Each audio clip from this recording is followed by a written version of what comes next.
নমস্কার। ব্রহ্মময়ী মাতারা তান্ত্রিক যোগাশ্রমের পক্ষ থেকে আমি শুভব্রত শাস্ত্রী আমার ইউটিউব চ্যানেলের আধ্যাত্মিক অনুষ্ঠানে সকলকে স্বাগত জানাচ্ছি। আমার চ্যানেলটা মূলত তন্ত্র সাধনার উপরে বিভিন্ন গুপ্ত বিষয়ের উপরে আলোচনা ভিত্তিক আলোচনা, ঠিক আছে। বিভিন্ন তন্ত্রের গুহ্য গুপ্ত বিষয়, যারা তন্ত্রশাস্ত্রের প্রতি আগ্রহী, তন্ত্র সাধনার প্রতি আগ্রহী, সেই সমস্ত ছেলে মেয়েদের পথ প্রদর্শন করা, তাদের সঠিকভাবে গাইড করা, এটা হচ্ছে আমার এই চ্যানেলের মুখ্য উদ্দেশ্য। পূর্বে এই চ্যানেলে বহু বিষয় নিয়ে আলোচনা করেছি। তন্ত্রের বশীকরণ, বিচ্ছেদ ক্রিয়া, শত্রু উচ্ছেদ ক্রিয়া, শত্রু দমন ক্রিয়া, তারপরে অর্থনৈতিক উন্নতি সাধনা, রোগ ব্যাধির সাধনা, কাজকর্ম উন্নতির সাধনা, মানসিক শান্তির উপর সাধনা, ঠিক আছে। বিভিন্ন বিপদ ফাড়া থেকে মুক্তির উপায়, বিভিন্ন বিষয় নিয়ে আলোচনা এসছে। এখন যে এপিসোড গুলো চলবে, এটা হচ্ছে শত্রু উচ্চাটন বা শত্রুকে উচ্ছেদ করার বিভিন্ন গুপ্ত বা কঠোরতম সাধনা, খুব উচ্চ মার্গের তন্ত্র সাধনা, শ্মশান ক্রিয়া, চিতা সাধনা, এই সমস্ত সাধনার উপরে আমি আলোকপাত করছি। কোনো ইউটিউব চ্যানেলে এই সমস্ত বিষয় নিয়ে কেউ আলোচনা করে না, এই গুপ্ত বিষয় নিয়ে আলোচনা কেউ আসে না। কিন্তু অনেকেই দেখছি, অনেক ছেলেমেয়েরাই শেখার চেষ্টা করছে, কিন্তু সঠিক পথ পাচ্ছে না। তারা যাতে সঠিকভাবে সাধনা করতে পারে, তন্ত্র সাধনা এগিয়ে যেতে পারে, তন্ত্র সাধনাকে মানুষের উপকারে কাজে লাগাতে পারে, শুধু মানুষের ক্ষতি নয়, ক্ষতিটা কখন হয় আত্মরক্ষার উদ্দেশ্যে। যখন দেয়ালে পিঠ থেকে গেছে, নিজেকে বাঁচাতে গেলে শত্রুকে ধ্বংস করতেই হবে, তখন এই সমস্ত বিদ্যার প্রয়োগ। নচেত অকারণে কারোর ক্ষতি করা, সেই ক্ষতিটা অভিশাপ হয়ে নিজের জীবনে, নিজের পরিবারের উপর ফিরে আসে। তাই অকারণে কারোর ক্ষতি করা, অকারণে কারোর উপর এই সমস্ত অবিচারী বিদ্যার প্রয়োগ কখনোই নয়।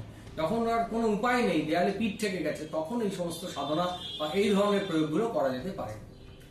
আজকের এপিসোডের প্রথম এপিসোড, শত্রু উচ্ছেদ সাধনার প্রথম এপিসোড, ঠিক আছে।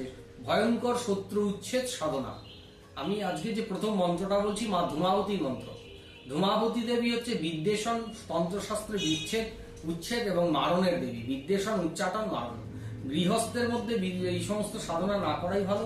শ্মশান ভূমিতে গিয়ে যারা সাধনা করছে, তপস্যা করছে, তাদের জন্য এই ধরনের সাধনা অত্যন্ত ফলদায়ী, প্রত্যক্ষ ফলদায়ী এবং খুব দ্রুত তাড়াতাড়ি ফল দিয়ে দেয়। 3 দিন, 7 দিন, 10 দিনের মধ্যেই কাজ করে দেবে, ঠিক আছে। ঠিক মতন সাধনা করলে 24 ঘন্টা অর্থাৎ রাতের মধ্যেই, যেই রাত সাধক কাজ করবে, তার আসন থেকে ওঠার আগেই সেই কাজের রেজাল্ট দিয়ে দেয়, ঠিক আছে। তাহলে আজকের প্রথম মন্ত্রটা বলছি, ধূমাবতী দেবীর শত্রু উচ্ছেদ সাধনা।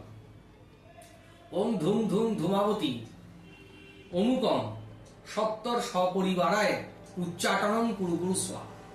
ওম ধূম ধূম ধূমাবতী অমুকম সত্তর সপরিবারায় উচ্চাটনম কুরু কুরু স্বাহা। এই মন্ত্রটা 1,00,000 বার জপ করতে হবে। তারপর শ্মশান ভূমিতে গিয়ে গুরুর নির্দেশিত পথ প্রদর্শন অনুযায়ী, গুরু যেভাবে আপনাকে গাইড করবে, গুরুর অনুমতি ছাড়া এই ধরনের সাধনা কখনোই নয়, ভুলক্রমেও নয়। কোনো পাকামি মেরে কাজ করলে কিন্তু হিতে বিপরীত হয়ে যাবে, নিজের এবং নিজের পরিবারের সর্বনাশ হয়ে যাবে। ধূমাবতী দেবী কিন্তু মা আদিশক্তির বৈধব্য রূপ। তিনি স্বয়ং ভগবান শিবকে গিলে ফেলেছিলেন, তার সেই বৈধব্য রূপ, তিনি বিধবা রূপ ধারণ করেছিলেন, অত্যন্ত উগ্র এবং ভয়ঙ্কর। এই ধূমাবতী কিন্তু কাউকে ছেড়ে কথা বলে না, ভুল করলে শাস্তি দিয়ে দেবে, ঠিক আছে। এই যে মন্ত্রটা বললাম, 1,00,000 বার জপ করে শ্মশান ভূমিতে বিদ্বেষণের যে সমস্ত তিথি নক্ষত্রগুলো আছে, সেই সমস্ত তিথি ধরে গিয়ে সাধনা করতে হবে। মা ধূমাবতীকে ভোগ নিবেদন করতে হবে, ফল মিষ্টান্ন। তার সাথে সাথে যদি হাসা বলি দেওয়া যায়, মোরগ বলি দেওয়া যায়, সেই বলির রক্ত দিয়ে ভাত মেখে শাল পাতায় বা কলা পাতায় মাকে ভোগ নিবেদন করতে হবে। দিয়ে ধূপকাঠি মোমবাতি জ্বালিয়ে মা ধূমাবতীর পুজো করে সংকল্প করে এই মন্ত্রটা 1008 বার শত্রুর নাম করে জপ করতে হবে। আর যজ্ঞে যদি আপনি ওখানে শ্মশানে বা চিতার উপরে কাঠ জ্বালিয়ে, নিম কাঠ, কুল কাঠ, আম কাঠ, জাম কাঠ, এই সমস্ত কাঠ জ্বালিয়ে সর্ষের তেল, তার সাথে সর্ষের তেলের সাথে তেলে ভাজার দোকানে, যেখানে আলুর চপ, বেগুনি, ফুলুরি ভাজা হয়, সেই তেলে ভাজার দোকানে যে পোড়া তেলটা থাকে, সেই পোড়া তেলটা আপনাকে একদমে কিনে আনতে হবে। সেই তেলটার সাথে সর্ষের তেল মিশিয়ে 1008 বার যদি যজ্ঞে আহুতি দেওয়া হয়, সেই শত্রু অচিরেই সেই এলাকা ছেড়ে, সেই বাড়ি ছেড়ে, সেই অঞ্চল ছেড়ে চিরকালের জন্য সেই পরিবারকে নিয়ে, নিজের পরিবার নিয়ে বিতাড়িত হয়ে যাবে, ঠিক আছে। এই মন্ত্রটা অত্যন্ত ফলদায়ী মন্ত্র। সঠিকভাবে গুরুর নির্দেশিত পদ প্রদর্শন অনুযায়ী করবে। প্রথমেই কেউ ধূমাবতী সাধনা করতে যাবে না, যারা তন্ত্র সাধনায় দীক্ষিত কালী মন্ত্র জপ করবে, তারা মন্ত্র জপ করবে, ধাপে ধাপে এগোবে। ধূমাবতী কিন্তু মায়ের প্রচন্ড উগ্ররূপ।